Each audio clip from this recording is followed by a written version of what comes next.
धन्यवाद. वेलकम भाऊ. आज आपल्या सोबत आहेत प्रभाग क्रमांक 10 चे उमेदवार श्री मयूर केदा वांद्रे. आपले मोसम रंधुमाळ कट्ट्यावर स्वागत आहे. नमस्कार भाऊ, तुमचा परिचय? माझं नाव मयूर केदा वांद्रे. मी प्रभाग क्रमांक 10 ब मधून ओबीसी खुला नागरिक मागासवर्ग प्रवर्ग खुला मधून उमेदवारी करत आहे, काँग्रेस पक्षातर्फे. भाऊ, तुमच्या उमेदवारीसाठी प्रेरणा व समाजसेवेचा वारसा? जेव्हापासून मी सुरुवातीला राष्ट्रवादी काँग्रेस पक्षात काम केलेलं आहे. माझी प्रेरणा आहे शरद पवार साहेब. त्याच्यानंतर मी काँग्रेस पक्षामध्ये जेव्हा प्रवेश केला तेव्हा मला राहुलजी गांधी यांची प्रेरणा आवडली. त्याचबरोबर त्यांचं जे आहे भारत जोडो यात्रा, लोकांना एकत्र करून सर्वांना न्याय मिळावा व त्यांना त्यांचे हक्क मिळावे यासाठी, त्याचबरोबर प्रभागातले जे सुख दुःखात, त्याचबरोबर जे विकास आहे त्यासाठी मला उमेदवारी करायची आहे. आणि तुम्ही उमेदवारी का करत आहात? प्रभाग क्रमांक 10 मधून मी जेव्हा 2017 मध्ये उमेदवारी केली तेव्हा मला खूप मतदान कमी पडले. लोकांची भावना आहे की विकास, मला नाही का प्रभाग क्रमांक 10 मध्ये जे काही प्रॉब्लेम्स आहेत ते सॉल्व्ह करायचे आहे. जसं की प्रभाग क्रमांक 10 मध्ये ज्या शाळेतील विद्यार्थी कॉलेज टॉप ते रावळगाव नाका, त्याचबरोबर लहान शाळा जिथं आहे तिथं ते लहान मुलांना त्रास होत आहे का, तिथं स्पीड ब्रेकर नाही, त्याचबरोबर त्याचबरोबर हवेचं त्याचबरोबर गाड्यांचं प्रदूषण ते कमी करण्यासाठी AKU आपल्या मालेगाव शहरात जागोजागी खड्डे असल्यामुळे धूळमुळे खूप लोकांना श्वसनाचे त्रास झालेले आहेत. त्याचबरोबर प्रभागामध्ये जे ओपन स्पेस आहेत ते प्रत्येक ओपन स्पेस त्या नागरिकांच्या कॉलनीसाठी उद्यान भवन म्हणून द्यायचे आहे. त्याचबरोबर योग भवन म्हणजे सर्व जे ज्येष्ठ नागरिकांसाठी योग भवन तयार करायचे आहे. आणि तुमच्या प्रभागातील महत्वाची समस्या?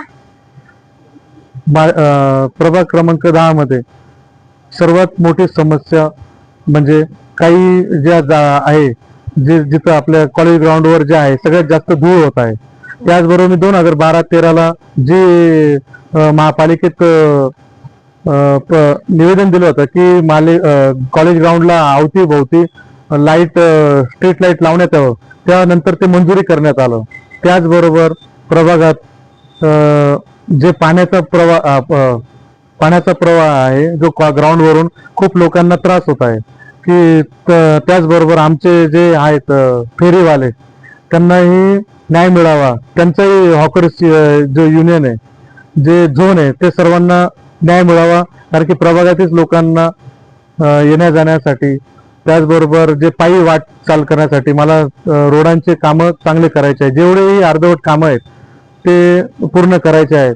आजच्या कंडिशनला जिथेही रोड बनतो तो रोड खदला जातो, खदल्यानंतर तो परत बनवला जातो. त्याचबरोबर त्याच्यामुळे पावसाळ्यामध्ये खूप अडचणी निर्माण झालेल्या, ते आता सॉल्व्ह करण्याची गरज आहे. खूप जे आहेत ज्येष्ठ नागरिक त्यांनाही श्वसनाचे, त्याचबरोबर श्वसनाचे आजार झालेले आहेत.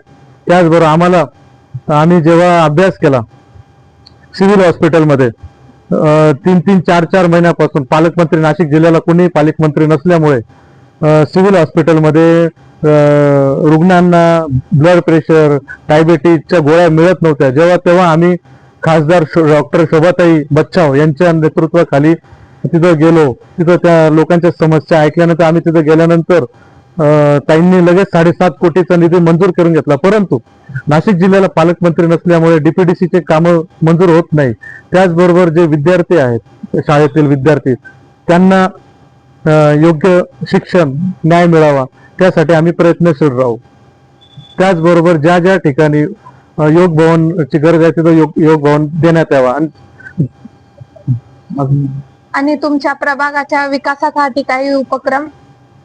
आम्ही जेवढेही शासकीय योजना आहेत त्या लोकांपर्यंत पोहोचवण्याचं काम आम्ही करणार आहोत. त्याचबरोबर बांधकाम कामगार इमारत कल्याणकारी मंडळ जेव्हा स्थापन झालं होतं. तर सर्वात महाराष्ट्रातला पहिला फॉर्म आम्ही भरला होता 85 रुपयात. त्याचबरोबर मी गुमास्त कामगार संघटनेचा जिल्हा अध्यक्ष, त्याचबरोबर कामगार जिल्हा अध्यक्ष असल्यामुळे सर्वात जास्त कामगारांचे फॉर्म भरण्याची सुरुवात 2013 ते 14 पासून मी सुरुवात केली. परंतु मी जास्त करून प्रकाश झोतात येत नाही, मला फक्त लोकांची समाजसेवा करायला आवडतं.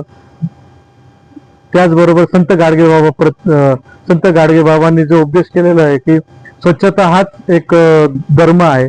भुकेलेलं जेवण, तहानलेलं पाणी, त्याचबरोबर जेवढेही आपले मुके जनावर आहे त्यांच्यासाठी जागोजागी पाण्याचे ड्रम काय म्हणतात पाण्याचं ठेवणार आहे. त्याचबरोबर ज्याही कॉलनीत लोकांना बसण्यासाठी खुर्च्या, त्याचबरोबर जेवढे कॉलनी आहे एक गल्ली सोडून प्रत्येकाला खुर्ची आणि देण्याचा प्रयत्न करेन. त्याचबरोबर दर महिन्याला जेवढेही एज्युकेटेड विद्यार्थी आहेत त्यांच्यासाठी अभ्यासिकाच्या मार्फत स्पर्धा परीक्षेचं आम्ही कार्यक्रम राबवणार आहोत. त्याचबरोबर जेवढ्याही केंद्र सरकारच्या आणि राज्य सरकारच्या योजना आहे त्या शेवटपर्यंत जनतेपर्यंत पोहोचवण्याचं काम आम्ही करत आहोत.